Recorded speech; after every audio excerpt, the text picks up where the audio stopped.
Hi everyone, today I'm going to discuss this hacker कब था ना कल। आज 22 अक्टूबर है। कल हैकर कब था, सो उसका A1 और A2 में डिस्कस करूँगा।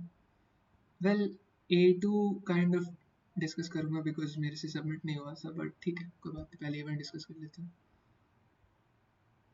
एनीवेज, सो पहले मैं तुमको क्वेश्चन समझा दूंगा अच्छे से, एंड देन अगर तुम्हें क्वेश्चन समझ में आता है तो फिर you can skip this part.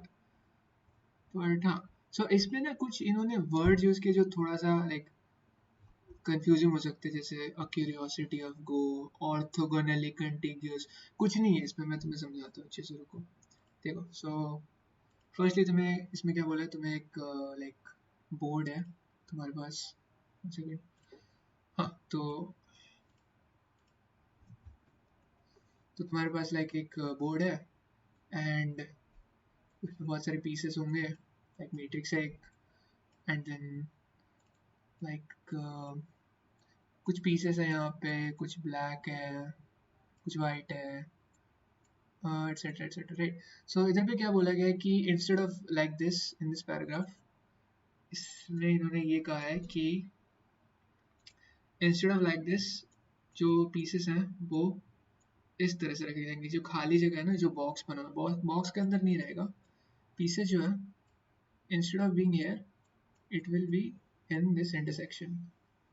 सो बस यही है कैच है। और दूसरा है कि बेसिकली गेम चल रहा है, ठीक है। पहला प्लेयर जो वाइट है वो कहीं पे रखेगा, ठीक है। सपोज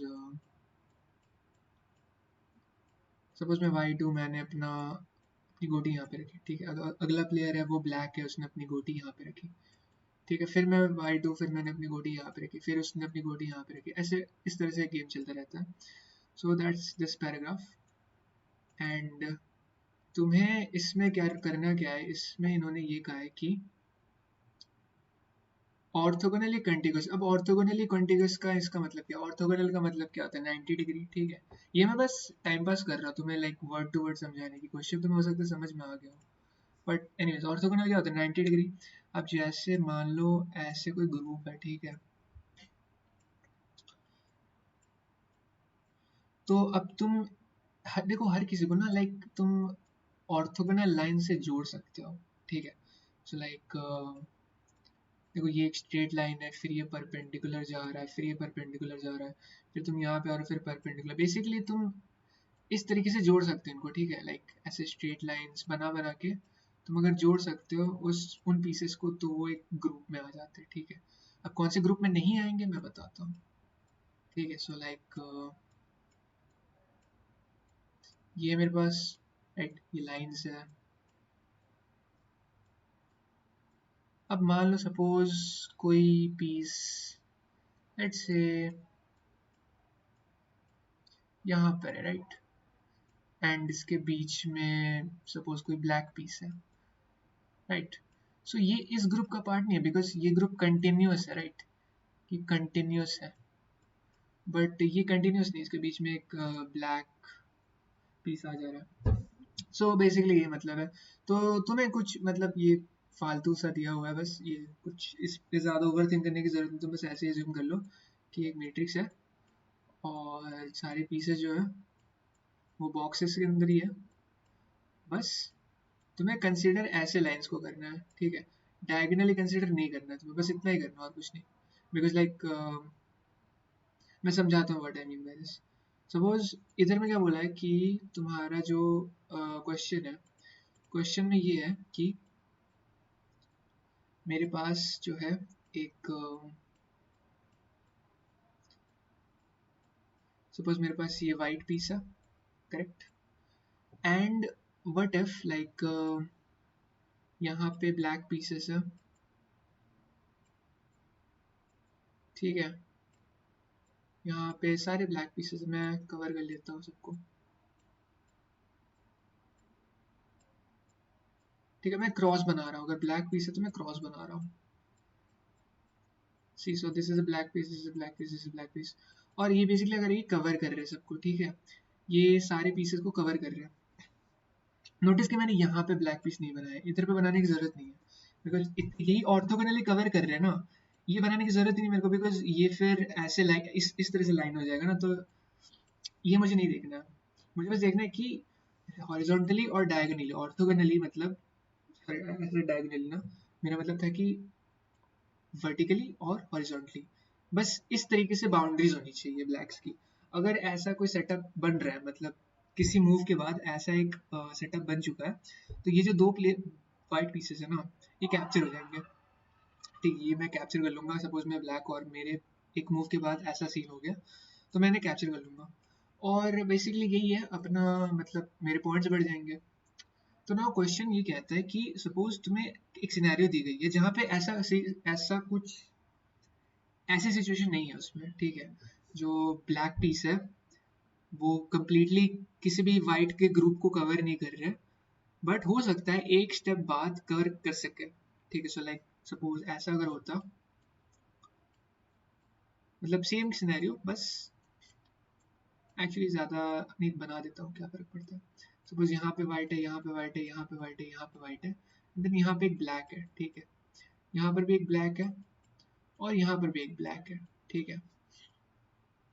मैं थोड़ा अच्छे से बनाता हूँ। यहाँ पे ब्लैक है, यहाँ पे ब्लैक है, यहाँ पर भी ब्लैक है, बाकी ये चार वाइट है। अब ऐसा सिचुएशन दिया रहेगा और तुम्हें गारंटीड है कि तुम्हें कभी भी ऐसी सिचुएशन नहीं दी होगी, ऐसी सिचुएशन कभी भी नहीं दी होगी, बिकॉज वहाँ पे बिकॉज ये वैलिड नहीं होगा, ठीक है। बिकॉज यहाँ पे एक मूव के बाद यहाँ पे ऑलरेडी वाइट ट्रैप्ड है ना, ऑलरेडी वाइट ट्रैप हो चुका है यहाँ पे। मुझे ऐसी सिचुएशन दी जाएगी जहाँ पे ऑलरेडी वाइट ट्रैप ना हो सकता है एक सिचुएशन एक मूव के बाद बन जाए। जैसे यहाँ पे मैं एक मूव करूंगा, ब्लैक डालूंगा, एक मूव बेसिकली तुम ब्लैक कहीं पे भी डाल सकते हो किसी भी इंटरसेक्शन में, तो हो सकता है वाइट ट्रैप हो जाए, राइट। सो मुझे बस ये बताने की पॉसिबल है कि नहीं है। Now what I am saying is कि तुम्हें ये इंटरसेक्शन कंसीडर करने की जरूरत नहीं, बस एक मैट्रिक्स मान लो, राइट। एंड उसमें तुम ऐसे सीधे सीधे कंसीडर करो, ऊपर नीचे या फिर लेफ्ट राइट, ठीक है। सपोज यहाँ पे वाइट है, तुम सिर्फ उसको ऊपर वाले और साइड वाले कंसीडर करो। सो ये मेरा इंटरप्रिटेशन है कि मैं इंटरसेक्शन कंसीडर नहीं कर रहा हूँ, मैं इसी तरीके से इनपुट लिया है मैंने। सो अब इसका अप्रोच क्या होगा, मैं तुम्हें अपना पूरा थॉट प्रोसेस समझाता हूँ। बहुत लोग ये नहीं करते, बहुत लोग बस लाइक समझा देते। मैं अपना पूरा थॉट प्रोसेस समझाऊंगा तुम्हें।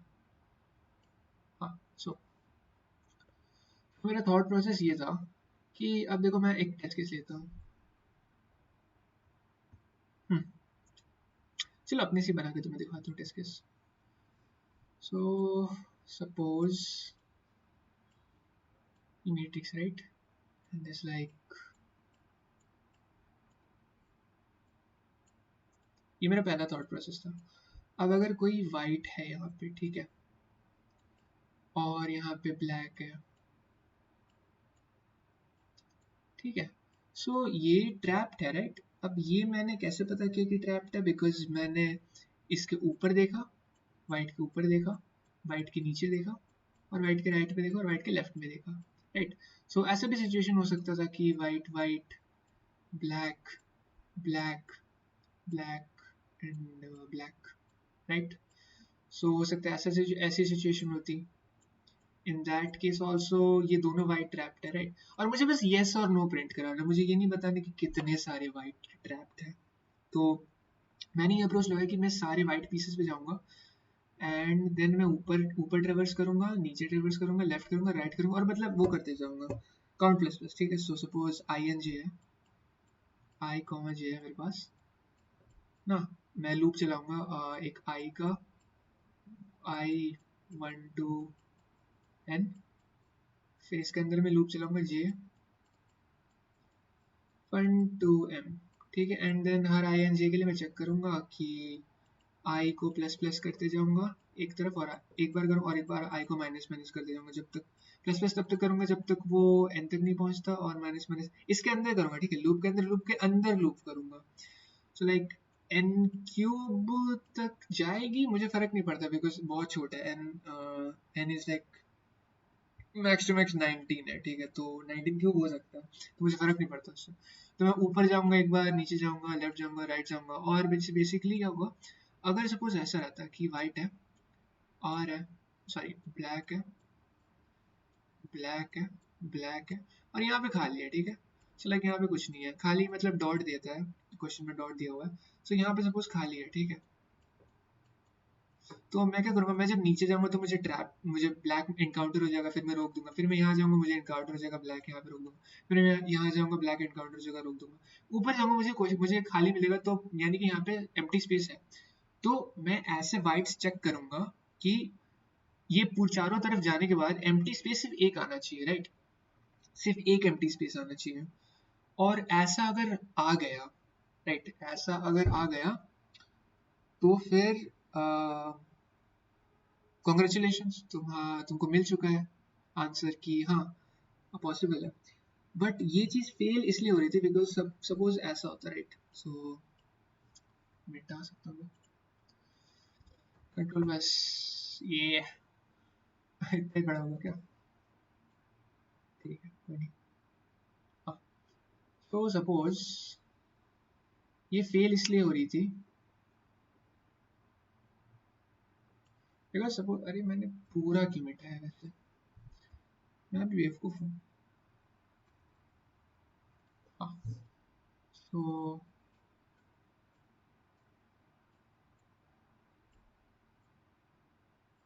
इससे दिक्कत ये हो रही थी कि सपोज यहाँ पर वाइट है, यहाँ पर वाइट है, यहाँ पर ब्लैक है, यहाँ पर ब्लैक है, एंड यहाँ पर ब्लैक है, राइट। सो इस वाइट के लिए इस तरफ भी ब्लॉक्ड है, इस तरफ भी ब्लॉक्ड है, इस तरफ भी ब्लॉक्ड है, इस तरफ भी ब्लॉक्ड है। बट और इसके लिए फिर आंसर ये होगा, मतलब इस पॉइंट के लिए फिर मुझे ये लगेगा कि हाँ ये तो ट्रैप्ड है कंप्लीटली, तो आंसर फिर ये प्रिंट हो जाएगा क्योंकि ये तो कंप्लीटली ट्रैप्ड है। और हाँ, क्योंकि जैसे एक भी अगर एस्केप नहीं इसके पास तो मतलब ट्रैप्ड है ना कंप्लीटली। लेकिन ये इसके लिए तो आंसर करेक्ट नहीं आना चाहिए ना, बिकॉज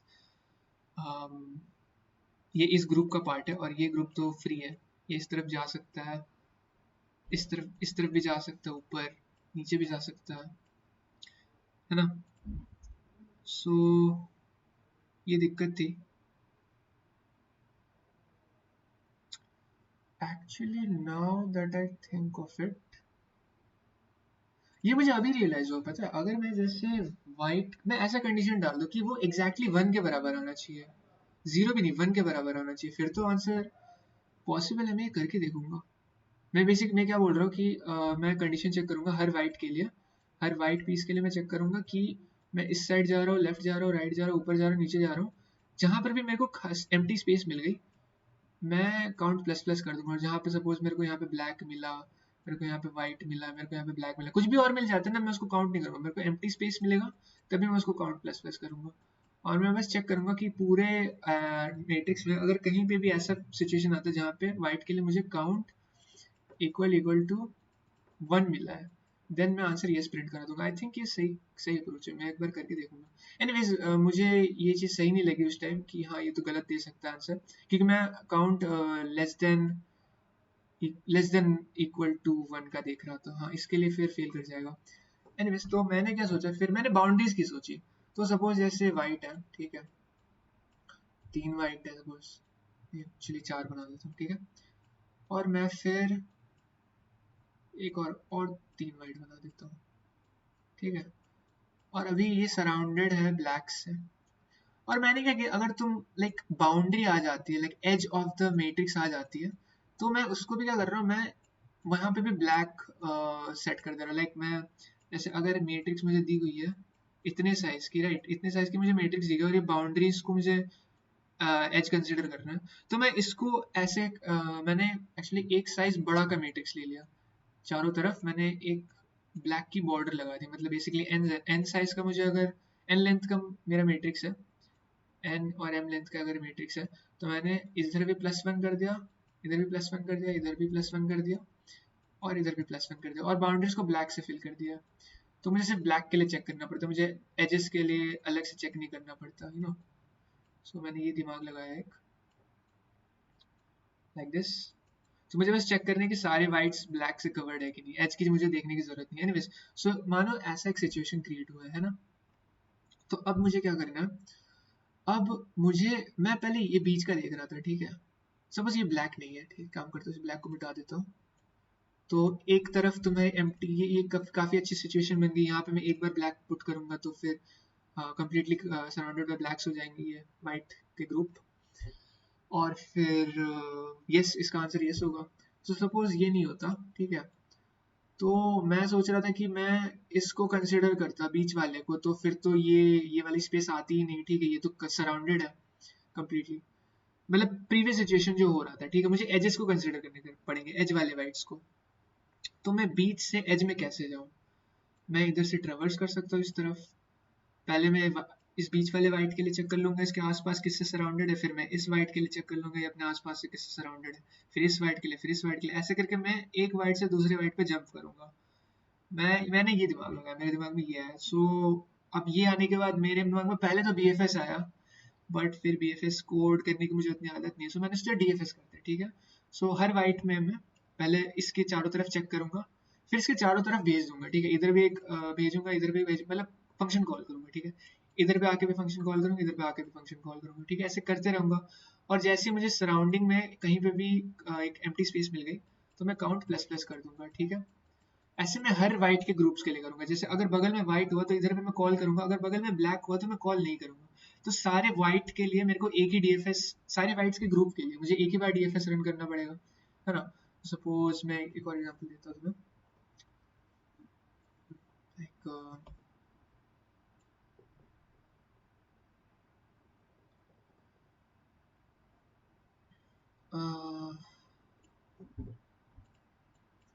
सपोज कि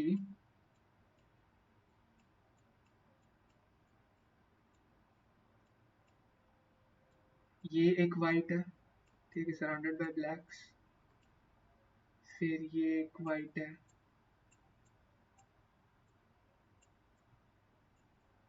ठीक है। तो इस ग्रुप के लिए, जिस ग्रुप में सिर्फ एक ही वाइट है, इसके लिए एक बार कॉल होगा डीएफएस। फिर इस ग्रुप के लिए डीएफएस एक बार कॉल होगा, मतलब जितने ग्रुप्स बन रहे हैं ना उतनी बार डीएफएस कॉल होगा इस केस में, ठीक है।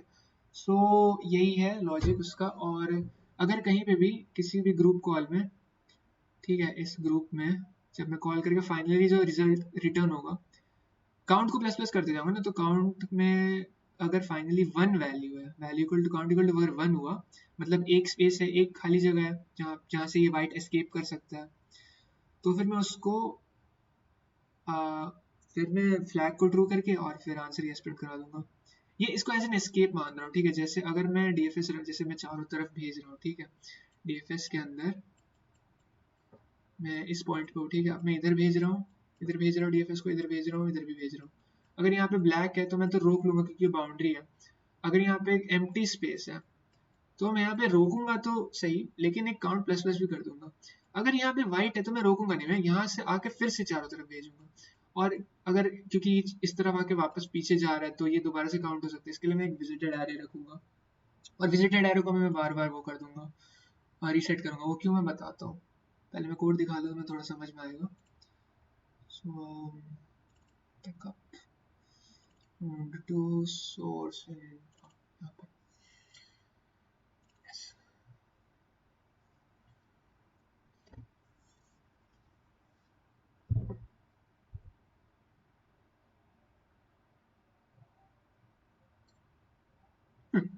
ओके, सो ये मेरा डीएफएस वाला फंक्शन है और इसके नीचे ये मेरा मेन फंक्शन है। यहाँ पर मैं जो है, ठीक है, सबसे पहले मैंने इनपुट लिया, हाँ ब्ला ब्ला ब्ला, ये चीज़ तुम्हें पता है। ये देखो मैंने एक एक्स्ट्रा बॉर्डर ऐड कर दिया और फिर बी से फिल कर दिया, और फिर मेन जो मुझे इनपुट मिल रहा है उस तरफ से वो मैंने इस लूप के अंदर लिया है, मैट्रिक्स के अंदर फिल कर दिया। अब मैं हर एक उस पर चेक करूंगा, मतलब पूरा मैट्रिक्स ट्रेवर्स करूंगा, और जहाँ पे भी मुझे वाइट वाली पीस मिल गई वहां पे मैं ये डीएफएस रन कराऊंगा। मैं विजिटेड एरे रखूंगा और फिर मैं डीएफएस रन कराऊंगा। और अगर count equal equal to one आया तो मैं ट्रू प्रिंट करा दूंगा, मतलब ट्रू सेट करके फिर बाद में ये प्रिंट करा दूंगा। और अगर एक बार मिल गया तो मैं ब्रेक करा दूंगा। हाँ, अब मेरे को अब मैं एक तुम्हें क्वेश्चन आ सकती है कि मैंने ये क्यों किया, मैंने ये यहाँ पे क्यों नहीं लिखा। यहाँ पे मैंने वीवीआई करके लिख सकता था, है ना। मैं यहाँ पे विजिटेड एरे दोबारा से क्यों लिया, राइट। तो उसका आंसर ये है क्योंकि लाइक सपोज ऐसा है, ठीक है, क्योंकि मैं क्या कर रहा हूँ ना, मैं जब मैं पहले घुसता हूँ उस सेल के अंदर और उसके बाद मैं उसको विजिटेड मार्क करता हूँ, ठीक है। सो लाइक मैं पहले चेक करता हूँ कि आगे पीछे वाला, ये मैं कैरेक्टर में स्टोर करा लिया सारी चीज, आगे पीछे वाला अगर वो है, पहले मैं घुसता हूँ, अगर डॉट है मैंने कि खाली स्पेस है या फिर वाइट है तो मैं उसमें घुस जाऊंगा। घुसने के बाद मैं देख रहा हूँ कि अगर मैं विजिटेड है तो वापस आ जाओ, ठीक है, और नहीं है तो काउंट प्लस प्लस कर दो। अगर विजिटेड नहीं है तब जाकर काउंट प्लस प्लस होगा, राइट। सो यहाँ पे एक स्पेशल केस ये बन रहा है कि सपोज, हाँ, सपोज कि पर ये नहीं बना रहा हूँ मैं, white and empty space and then white, and suppose ये दोनों अलग अलग ग्रुप के पार्ट्स है, राइट। सो मैं जब इस सेल में रहूंगा तो मैं इस तरफ जब जाऊंगा तो इसको विजिटेड में मार्क कर दूंगा ना, विजिटेड मार्क कर दूंगा। उसके बाद जब मैं इस सेल के लिए डीएफएस रन कराऊंगा तो जब इस सेल में जाएगा तो वो विजिटेड है पहले से, तो फिर वो काउंट प्लस प्लस नहीं करेगा इस वाले ग्रुप के लिए, इस वाले ग्रुप के लिए काउंट प्लस प्लस नहीं होगा, इस वाले ग्रुप के लिए होगा। सो ये एरर आ गई ना, काउंट प्लस प्लस नहीं हुआ, यहाँ पे होना चाहिए था, इसलिए मैं बार बार रीसेट कर रहा हूँ। और एक बात ये है कि ये इसमें एक देखिए बहुत अच्छा कोड नहीं है, थोड़ा सा गंदा कोड है, बिकॉज इसमें एक रिडंडेंसी ये है कि आई थिंक ऐसा हो रहा है, सपोज ये ग्रुप है, राइट, एंड ये ब्लैक से सराउंडेड है, ठीक है, ये सब हटा दो। तो इस केस में क्या हो रहा है ना, ये इस वाइट के लिए भी अलग से चेक कर रहा है, इस वाइट के लिए भी अलग से चेक कर रहा है, मतलब 3 बार डीएफएस रन हो रहा है, बिकॉज मैं पहले से कोई विजिटेड एरे मार्क करके नहीं रख रहा, राइट। बट एक्चुअली अगर एक बार भी पॉसिबल हो गया ना, जैसे इसके लिए भी अगर पॉसिबल हो गया तो ये बाद में फिर चेक ही नहीं करेगा, बाद में फिर एग्जिट कर जाएगा। बट अगर पॉसिबल नहीं रहा, ठीक है, सपोज पॉसिबल नहीं, बिकॉज यहाँ पे इधर भी जा सकते इधर भी जा सकते, सो 2 स्पेसेस है एस्केप करने के लिए वाइट के लिए, तो ये भी एक बार रन होगा, इसके लिए भी एक बार रन होगा, इसके लिए भी एक बार रन होगा, इसलिए एक और डीएफएस एरे में रख सकता हूँ, सॉरी एक और विजिटेड एरे में रख सकता हूँ, है ना। बट मैं रख नहीं रहा हूँ बिकॉज मैं जल्दबाजी में था, वैसे रख सकते, थोड़ा कोड फास्ट हो जाता, बट बहुत छोटे कंस्ट्रेंट्स है तो फर्क नहीं करता। एनीवेज मुझे पता है इस कॉन्टेस्ट से एक नई चीज सीखने को मिली, वो ये है कि जब मैं इसको रन करा रहा था सेकंड वाले को, है ना, फर्स्ट वाला तो सबमिट हो गया, फर्स्ट वाला हो गया, लेकिन जब सेकंड वाले में मैं सबमिट कर रहा था तो उसमें मुझे ये एरर आ रही थी, देखा था तुमको, आ गया, yes। ये जब रन कर रहा था फाइनल टेस्ट केस में वैलिडेशन के लिए पास हो गया था, वैलिडेट इनपुट के लिए पास हो गया था, बट इसके लिए मुझे ये एरर आ रहा था। अब ये एरर ना मैं पहली बार मैंने इनकाउंटर किया अपने सिस्टम पे। ये error basically stack overflow error है, ठीक है, अगर तुम गूगल करोगे तो। अब मैं सोच रहा हूँ कि भाई स्टैक ओवरफ्लो कहाँ से आ रहा है, मैं तो वेक्टर यूज कर रहा हूँ, और वेक्टर तो भाई हीप में स्टोर करता है, तो भाई स्टैक कहाँ से आ गया। एरे स्टोर करता समझ में आता है, वो स्टैक मेमोरी में स्टोर करता है, बट एक्चुअली मैं जो डीएफएस कॉल कर रहा हूँ ना, डीएफएस क्योंकि रिकर्जन है वो स्टैक मेमोरी में स्टोर हो रही है, जो भी रिकर्जन कॉल है, और क्योंकि इस बार कंस्ट्रेंट्स थोड़े से बड़े हैं, 3000, राइट, तो वो फिर स्टैक ओवरफ्लो कॉज कर रहा है वो चीज़। इसकी जगह में सेम लॉजिक से अगर बीएफएस लगा देता तो कोई दिक्कत नहीं होती, बट एनीवेज अब वो चीज़ मुझे बाद में रियलाइज हुई। सो हाँ, कुछ नया सीखने को तो मिला, भले ही एक ही क्वेश्चन बने हो, बट एनीवेज आई होप तुम लोगों को समझ में आया हो। अगर नहीं आया तो पूछ लो, कुछ कुछ भी डाउट है तो। Thank you for watching.